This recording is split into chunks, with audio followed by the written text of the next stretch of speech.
അവർ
തങ്ങളെ തന്നെ പ്രതിഷ്ഠിക്കുന്നതിൻ്റെ അടയാളമായി സഭ അവരോട് ചേർന്ന് തങ്ങളെ തന്നെ പ്രതിഷ്ഠിക്കുന്നതിന് പ്രതീകമായി അർപ്പിച്ചിരിക്കുന്ന ഈ അർപ്പണത്തെ നീ സ്വീകരിക്കണമേ.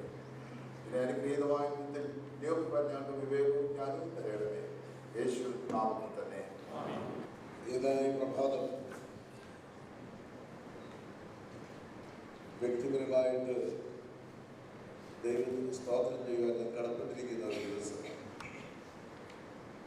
ഇന്നലെ എപ്പിസ്കോപ്പൽ സ്ഥാനത്തേക്ക് പ്രവേശിച്ചിട്ട് 37 വർഷം പൂർത്തിയാക്കി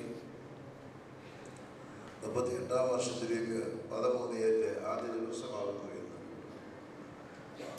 ഈ ദിവസത്തിൽ സഭയുടെ ചരിത്രത്തിൽ ആദ്യമായി പ്രത്യേക ശിഷ്യന്മാർ വികാരി ജനറൽ സ്ഥാനത്തേക്ക് പ്രവേശിക്കുന്നു എന്നുള്ളത് ആ ശുശ്രൂഷയ്ക്ക് നേതൃത്വം നൽകുവാൻ ഇതുപോലെ ഇവിടെ നിൽക്കുവാൻ തക്കവണ്ണം പ്രാപ്തി തന്ന ദൈവകൃപയ്ക്ക് ഞാൻ സ്തോത്രം ചെയ്യും. 79 വയസ്സ് വരെ യാതൊരു രോഗവുമില്ലാതെ ഒരു ആശുപത്രിയിൽ ഒരാവശ്യത്തിനും ഒരു ദിവസം പോലും കിടന്നിട്ടില്ലാത്ത എനിക്ക് ആകസ്മികമായിരിക്കുന്ന ഇന്നും അറിയാൻ പാടില്ല രോഗമെന്നത് ഒരു രോഗബാധ ഉണ്ടായി. പരിമിതി എൻ്റെ മൊബിലിറ്റിയുടെ പരിമിതി ഉണ്ടായി. എങ്കിലും ദൈവം ഇത്രത്തോളം നടത്തി പ്രാപ്തിയോടുകൂടി ഇന്ന് നിങ്ങളുടെ മധ്യത്തിൽ എഴുന്നേറ്റ് നിൽക്കുവാൻ ഇടയായത് ഒന്നാമത് ദൈവകൃപ മാത്രം, രണ്ടാമത് നിങ്ങളുടെ എല്ലാവരുടെയും പ്രാർത്ഥന മാത്രം, മൂന്നാമത് വലിയൊരു ആശുപത്രിയിലെ ഡോക്ടേഴ്സ് നൽകിയതായുള്ള ഉപദേശത്തെ അനുസരിച്ചുകൊണ്ട് എനിക്ക് ലഭിച്ചതായ അനുഭവമാണ്. അനുസരണം ബലിയേക്കാൾ നല്ലതാകുന്നുവെന്ന് തിരുവചനം നമ്മെ ഓർമ്മിപ്പിക്കുന്നു. ഈ കൃപയോടുകൂടി നിന്ന് ഈ ശുശ്രൂഷയ്ക്ക് നേതൃത്വം നൽകുന്നതിന് തിരുവചനം പങ്കെടുത്തതിന് ഇടയായത് ഓർത്ത് ഞാൻ ദൈവത്തെ സ്തുതിക്കും. നമ്മുടെ സഭയിൽ വികാരി ജനറൽ സ്ഥാനം സ്ഥാപിതമായത് ഒരു പ്രത്യേക സന്ദർഭത്തിലാണ്.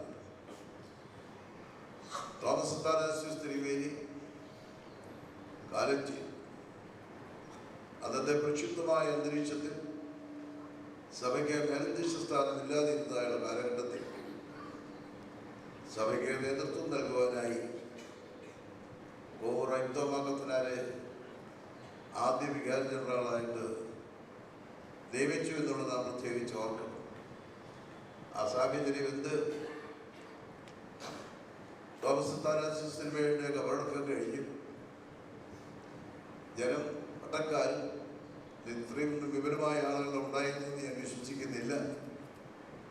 അരാമണ പള്ളിയുടെ വടക്കുവശത്തുള്ള മുറ്റത്ത് ആ ഖബറിന്റെ പടിഞ്ഞാറ് വശത്ത് നിന്നുകൊണ്ട് പ്രാർത്ഥിച്ച് പിരിയുവാനായിട്ട് ഒരുങ്ങി. കോട്ടൂർ പറഞ്ഞിട്ടുള്ളതാണിത്.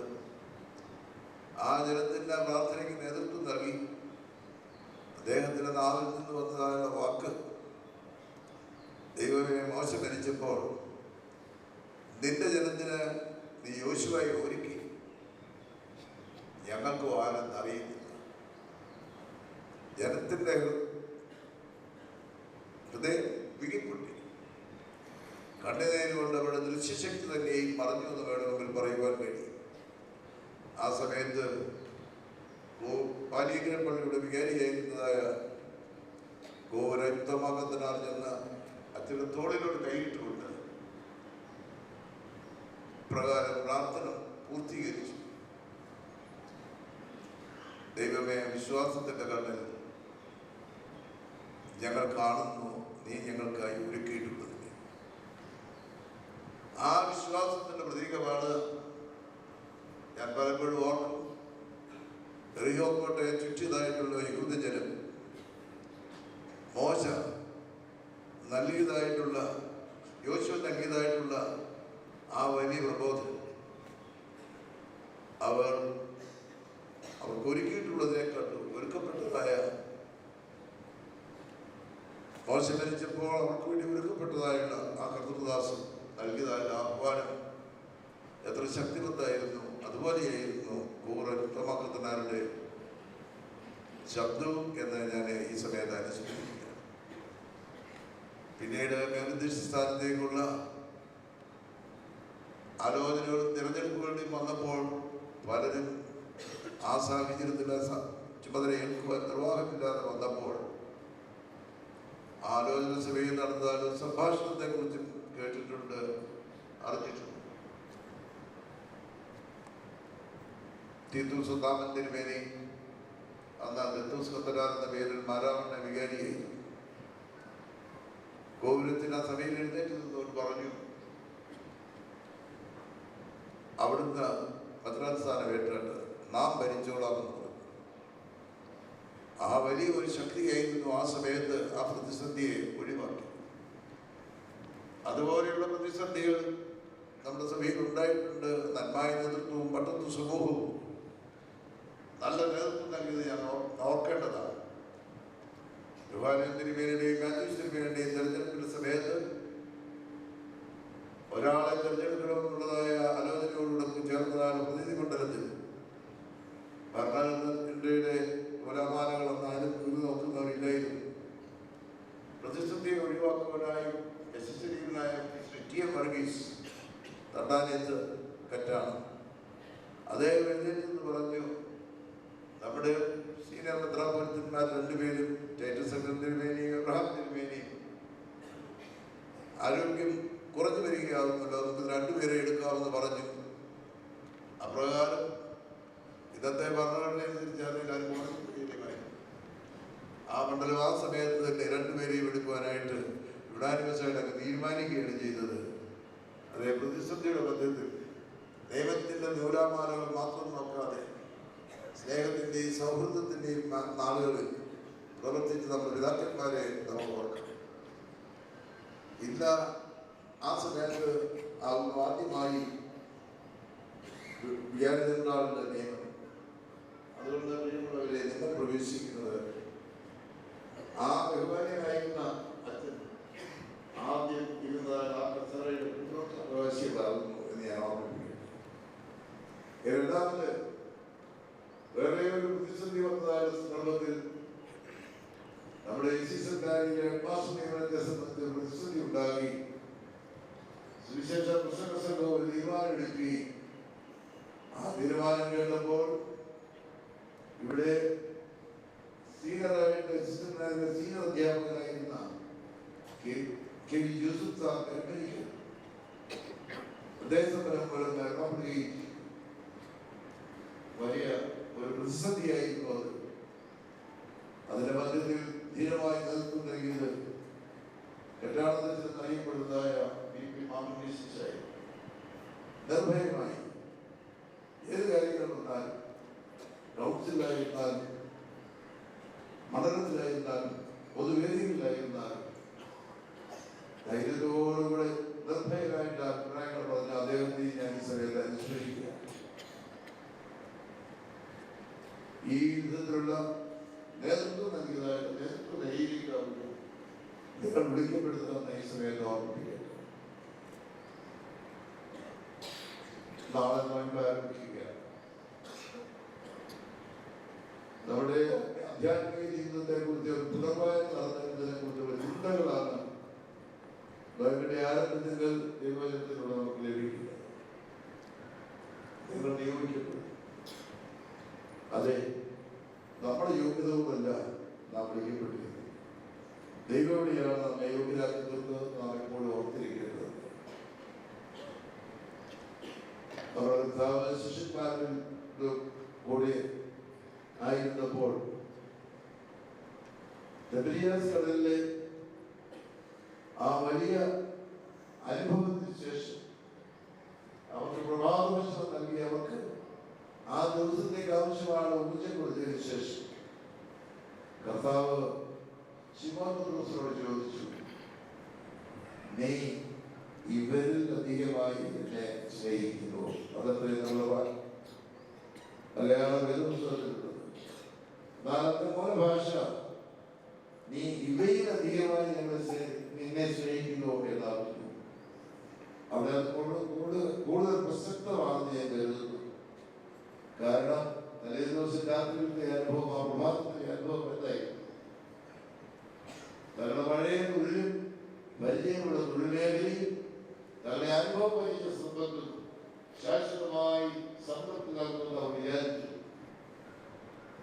ആ വലിയ ചിന്തയോടുകൂടിയാണ് പത്രോസ് പറഞ്ഞാൽ പ്രളയം വിവിധ ചിന്താഗതിക്കാരും വിവിധ താല്പര്യക്കാരുമായിരുന്ന ആ 7 പേരടങ്ങുന്ന ആദ്യത്തെ സൊസൈറ്റി, നിയമപ്രകാരം തന്നെ പറഞ്ഞ സൊസൈറ്റിയാണ്.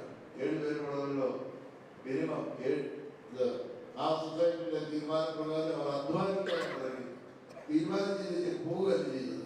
ആ രാത്രി തന്നെ അവർ അധ്വാനിച്ചു. ഒന്നും കിട്ടിയില്ല. അതാണ് വലിയ അത്ഭുതം. അതാണ് കർത്താവ് പ്രതിസന്ധി വർഗത്തിൽ അവരോട് പറഞ്ഞു, നിങ്ങളൊന്നും പ്രതീക്ഷിക്കാത്ത സ്ഥാനത്തേക്ക് വലയെത്തുവാൻ പറഞ്ഞു. ഒരു വിധത്തിൽ ഒരു മത്സ്യബന്ധനക്കാരന് ചിന്തിക്കാത്തതാണ് സ്ഥലത്തേക്കാണ് വലയെടുത്തത്. മീൻകൂട്ടമാകുമ്പോൾ ആ വലിയ അനുഭവത്തിലൂടെ കരയ്ക്ക് വന്നപ്പോൾ അവർ ക്ഷീണിതരായി. കർത്താവ് ക്ഷീണാവസ്ഥയെ മനസ്സിലാക്കിക്കൊണ്ട് അവരുടെ ക്ഷീണം മാറ്റുവാനായി നൽകിയതായിട്ടുള്ള സർക്കാരും നമുക്ക് വാങ്ങുന്നത്. Come and have breakfast. വലിയ വേദത്തിൽ തത്വജ്ഞാനമൊന്നും പറഞ്ഞില്ല. ക്ഷീണിതരായിരിക്കുന്നവരോട് കർത്താവ് പറഞ്ഞത് ഇപ്രകാരമാണ്, come and have breakfast. ഒരു വിഖ്യാതനായ വേദശാസ്ത്രത്തിൽ പറഞ്ഞിരിക്കുന്നത്, ഓരോ ഞായറാഴ്ചയും നാം ദൈവസന്നിധിയിലേക്ക് നാം ചെല്ലുമ്പോൾ നാം കേൾക്കേണ്ട ശബ്ദം അതാകുന്നു കർത്താവിൽ നിന്ന് കം ആൻഡ് ഹാവ് ബ്രേക്ക്ഫാസ്റ്റ്. എന്താണ് ബ്രേക്ക്ഫാസ്റ്റ്?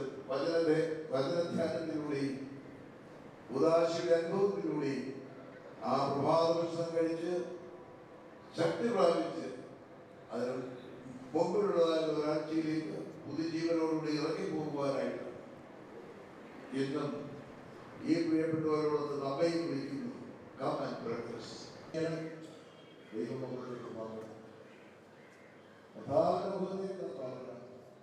അവർ നമുക്ക് നൽകുന്നതായിട്ടുള്ള ആ നല്ല പ്രചോദനങ്ങളെ ഉൾക്കൊണ്ടുകൊണ്ട് വിവേചിച്ചറിഞ്ഞ് ധൈര്യത്തോടും ഏത് സാഹചര്യത്തിൽ നിൽപ്പാൻ ശക്തിയെ ഭയപ്പെടേണ്ട, ധൈര്യപ്പെടുത്തി പത്രോസിനോട് ചോദിച്ചു. വളരെ വളരെ ഒരു വിധത്തിൽ പറഞ്ഞു കഴിഞ്ഞാൽ പിൻ പോയിന്റ് ആയിട്ടുള്ള ഒരു ചോദ്യമാണത്. കർത്താവ് അദ്ദേഹം പത്രോസ് പറഞ്ഞ് ഞാൻ സ്നേഹിക്കുന്നു. അത് കഴിഞ്ഞ് വീണ്ടും ചോദിച്ചു. അപ്പോൾ വേറെ വാക്ക് മാറി പറഞ്ഞു. മൂന്നാമത് ചോദിച്ചപ്പോൾ സ്നേഹത്തിൻ്റെ മറ്റൊരു ഒരു വാക്ക് പറഞ്ഞു. മൂന്നാമത് ചോദിച്ചപ്പോൾ പറഞ്ഞെന്താ, നീ എല്ലാം അറിയുന്നല്ലോ, ഞാൻ പറയുന്നതിൻ്റെ ആധികാരികത മുഴുവനും ഞാൻ അറിയുന്നുണ്ട്. ഞാൻ എന്തെല്ലാം പറഞ്ഞാലും പ്രതിസന്ധി വരുമ്പോൾ നിന്നെ ഞാൻ തള്ളിപ്പറഞ്ഞവനാണ്. അതുകൊണ്ട് കർത്താവേ, പ്രതിസന്ധിയുടെ മധ്യത്തിൽ എന്നെ പോറ്റണമേ എന്ന് പറഞ്ഞുകൊണ്ട് അവൻ നിലവിളിച്ചു. അവൻ്റെ കണ്ണുനീരിനെ കർത്താവ് അംഗീകരിച്ചു.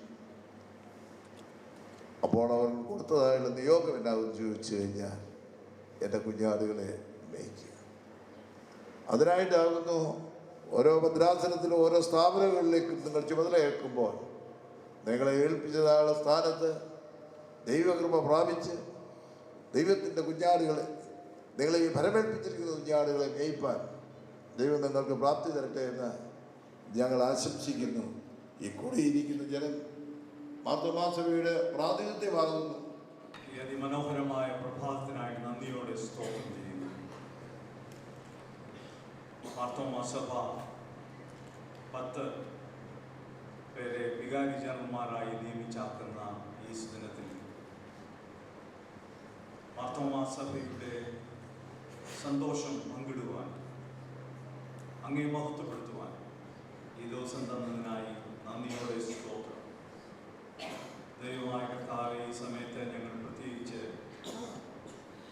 മലങ്കര മാർത്തോമാസഭയ്ക്ക്